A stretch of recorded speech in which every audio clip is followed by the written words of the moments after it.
Welcome to the Brownwood Lions Coach Show here on KOXE. Happy back-to-back district championships.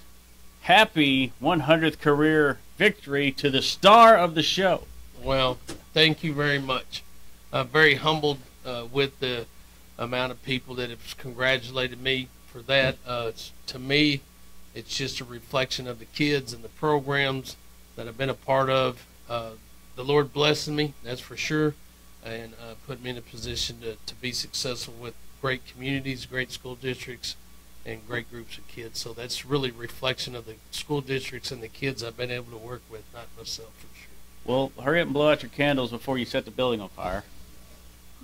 And then there's a little something in there for you. I do have to say this, what's pretty neat for me is I look at on the same night that we're winning a district championship, and I'm getting acknowledged for winning 100 games as a head coach. Sam Harold, who's my mentor, won number 200 in it. So I thought that was really cool. So that means a whole lot more to me that he did that than for this. But I do appreciate starting a gift. It's always nice when you walk in and someone gets you a gift. That's right. You got a big old piece of cake there you're going to have to eat. She owes me so much because you know what I've gotten her? Nothing. Nothing ever. Okay. Star always gets me something here and there. You're not the only one. Nobody gets Star anything. Star takes care of everybody else. Oh, that's really cool. Very cool. Show the camera. Yeah. District championship in the day. That's awesome. Very cool. Thank you, Star. That is awesome is what that is. That's going in my office. I'll put a work order to get that put up. There you go. That's cool. Thank you very much, Star. Wow. Well, let's go back to Friday night. A rainy Friday night, but things turned out well. Back-to-back district championships. Yeah, our kids persevered through the weather. I thought Andrews was a good football team in what they did. Had opportunities to get off the field on third down multiple times, didn't do that. Going back and watching film, we can tell why, which is something that we work on in the future if you play a team like that, or if we're wound up to play them again. But we held them to 14 points, and anytime we hold a team to 14 points, we expect to win, is what we did. You know, offensively, they played zero coverage for the most part. Played man on the outside. It was raining. Didn't feel like we needed to throw the ball. We kept running the ball. We punted one time, and then we had one possession where we turned the ball over. Both of those times, it was pouring down rain. I mean, it seemed like in the first half when it was raining, it seemed like when we got the ball, it was raining the hardest. Like I said, our kids persevered through it, came out the second half, scored points, kept them out of the end zone, other than what they scored once, and then we're victorious. And they're not always easy. They don't always work out the way you want. The weather doesn't always cooperate the way you want. And it was a big night. It was senior night. It was a night that the community could see us win a district championship, so it was special. I didn't ask you this after the game Friday, and it was my fault, but being senior night, what would you like to say about this senior class? Oh, man. You know, I'll get emotional if I don't watch out. They were 7th graders when we got here. So it's the first group that has ran the whole course with our program and me being back home. They're great kids. They're great leaders. They hold themselves accountable. I made the comment before, even on the radio show, probably in my 30 years of coaching, this was the off season that I had to coach the least. What I mean by that, going into the weight room, setting expectations, going into agilities or anything that we're doing in off season, setting the tempo. Didn't have to do that. The kids did that. They held each other accountable. They pushed each other. They have a goal in mind, still want to accomplish that goal, and they just sort of self-motivated. And anytime you can be with a group of guys that can do that and get the younger ones to follow them and embrace the younger ones like they have, like those sophomores that are playing with us right now, they embrace them like they're their brothers. They're not looking at them like, hey, I'm a senior year sophomore, that ego mentality. They have no ego. They want to be successful. Whatever it takes for them to be successful, they're going to do. They gained a work ethic from the 7th grade on that's allowed them to see some successes, and I contribute, you know, everything that's happened to us this year to them. I mean, you're returning 1 on offense, and most of your starters on defense move over to the offensive side, and they just did what they're asked to do. They want to be successful, and like I said, a great group of kids. I couldn't say enough good things about that senior class, and without a doubt, there's no way if it wasn't for them and their attitudes and their work ethic and their desire to be different, we wouldn't be here. We wouldn't be celebrating a district championship. That's for sure. Definitely, definitely. Just kind of going back and looking over district in general, one of the things that stuck out to me offensively is how well we've been able to run the ball since district started. Yes. Now, the thing that bothers me a little bit is we haven't thrown it much. And I know well, Coach, you like to run the ball. Yes, I love to run the ball. But in the situation that you ever get in a situation where you have to throw the football, we don't have as many reps as we normally would have. We get those in practice, but doesn't mean that it equates to Friday night game situations. So, looking into the future, you may be thinking about it today already. We got to start throwing the ball a little bit more, just to throw it a little bit more. Even though that's not what I want to do, well, we probably need to do that because we're going to run into, get to a point where we're going to face a worthy opponent that's going to make us throw the football, and we got to be consistent and be able to do that. So we will ramp that a little bit more. Thoughts on the way the defense performed since district started? I thought we performed great. I mean, we've helped opponents to no one scored more than 14 points against us in those 4 games. Some of those points were given to them by special teams. Some of them they've earned, but you look at Coach Jones and I were talking. You look at the Andrews game. Andrews was really good at what they did. We knew they would be. We knew they'd be strong and physical, and they were good at what they're doing, and that's why they went to that offense. And we were disheartened because there's several times we thought we should have been off the field in 3rd down and 4th down and didn't. Credit to them, but we held them to 14 points. I mean, 7 points a half.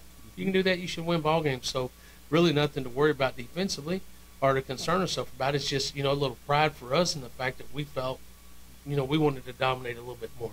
So you tip your hat to the opponent. But, again, they scored 14 points. If we can go the rest of the year and give opponents 14 points, we should be very successful. I guess as far as health situation, how did we come out of that Friday night? We're good. As good as we've been. We're going to have basically 2 weeks to heal. What I mean by that is you got this week, which we're not doing much. We're working on cardiovascular, staying in shape, making sure we're good there, heal our body up, let those muscles regrow and build and get some rest. Next week we'll get ready, but we have 4 days before we play that game. So almost 2 weeks to heal the body with injuries. We got a hand. Again, we got 2 running backs with hand and finger injuries. Hopefully they'll be done with that by the time we play. Probably going to be San Elizario, which I'm almost 100% sure that's who it's going to be. And we'll be in the best position health-wise that we've been, minus the guys that we've lost for the year. All right. So with this being the bye week, what happens this week for y'all? Today they did nothing. Tomorrow they're going to do nothing. I want them to get out of there, get away. Man, just go home, be a kid. It's been since July 31st, and we've had several holidays at the school that they don't get. Same thing with the coaches. They don't get those breaks either. I want them to get some rest and just go sit down. Just relax, slow down, be still, and enjoy where you're at right now. We'll work on some cardiovascular stuff towards the end of the week. Whether we do that through routes on air or something like that, where we're throwing and catching, do some things like that. Let some linemen do some things where they're using cardiovascular, but you don't want to go for a week without doing any cardiovascular work running because you can lose it pretty quick. So we'll make sure we take care of that, make sure we're healing our bodies up, getting treatment, resting our mind, and then, of course, we'll get ready for starting next Monday. We'll get ready for that bi-district round game. All right, and as you mentioned, it's looking like San Elizario. What do you know about them at this point? They're flex bone offense. I know that. What's the difference between the flex bone and the slot T? Flex bone is you're going to have 2 wings and 1 guy behind the football. That's basically it. Same style of offense, 2 tight ends, maybe split a guy out here or there, and try to misdirection you and run the football is what they're going to do. Having seen that, I guess, very familiar the game before, how much does that help y'all going as far as preparation goes? Well, it gives you an idea of the physicality of that style of offense and what you got to do. We'll watch the film with our kids, of course, this week and show them where we made mistakes last week and how we need to fix things technique-wise. But it definitely shows you how that offense can be physical and what you got to do and how you got to match that physicality. But I also think it's a blessing that we're playing a team with that style of offense because we just got through playing one. So I think it's a benefit to us. Right.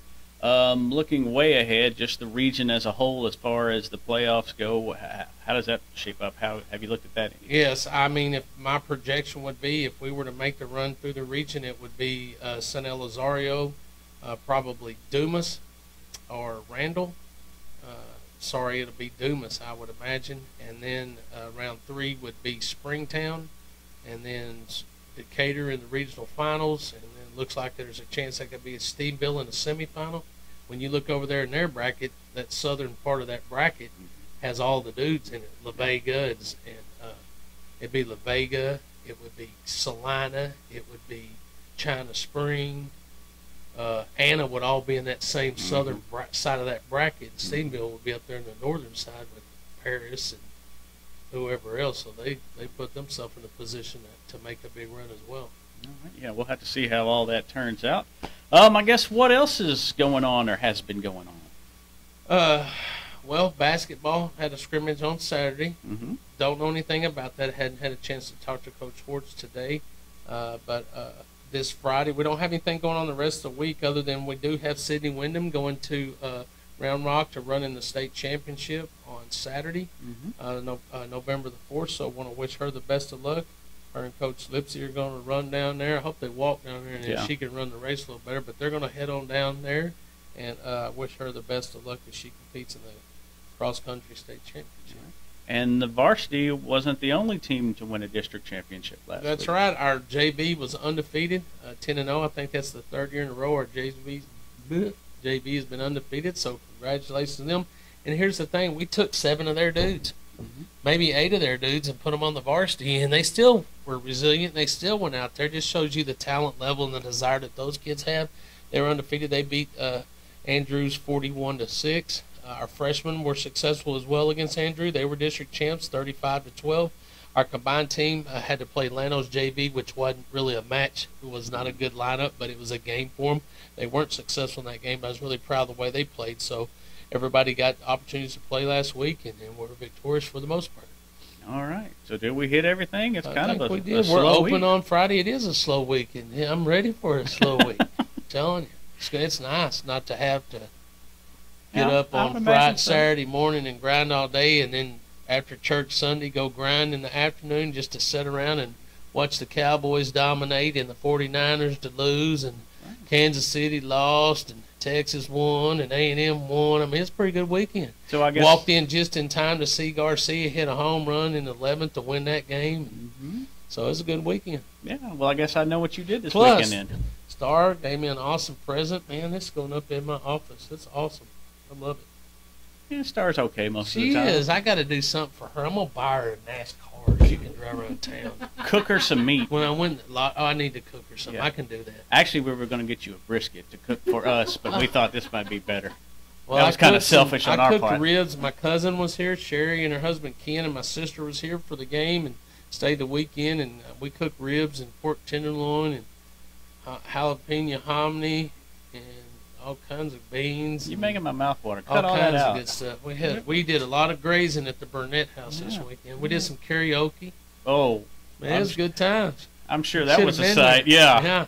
Can't imagine that. Kathleen had a surprise get-together for me at the house, and some of our old friends, Bon Young, a buddy of mine was there, John and Diane Rainey, Larry Joe and Teresa and Williams, and I mean just some coaches and their families, Coach Staggs and Coach Long and his family came over, and my cousins. So we really had a good time. It was a very pleasurable weekend and a weekend to be thankful. So Friday's definitely going to be a night you remember for a long, long time. Yes, it sure is. Yes, it sure is. Back-to-back district champs. That's a big deal. All right. It's a big deal. Good deal. Anything else we need to hit today, Coach? Well, we better thank those that make this show possible. Auto Glass Magic, Burner Auto Group, Syntex Body and Paint, Syntex Equipment Sales, Citizens National Bank, Dan Hill Containers, Dr. Bon Young, Dr. Pepper Bottling Company, Edward Jones Investments, Hendrick Medical, Highway Enterprises, Hunt for Pete's, Heartland Funeral Home, Landmark Admin, MC Bank, Painter Johnson Associates, Smith & Sharp Agency, Sonic Drive-In, Stanley Chrysler, Texas Bank, Weldon Wilson Electric, Western Bank, and Willie's Teas. All right. Well, congratulations again on back-to-back district championships, 100 wins, and we will be back Wednesday and find something to talk about here on the KOXE Coaches Show, Brownwood Lions Coaches Show on KOXE, KOXE.com, the KOXE app, and the KOXE Facebook pages. How about them Brownwood Lions? How about them? Have a great day, Brownwood.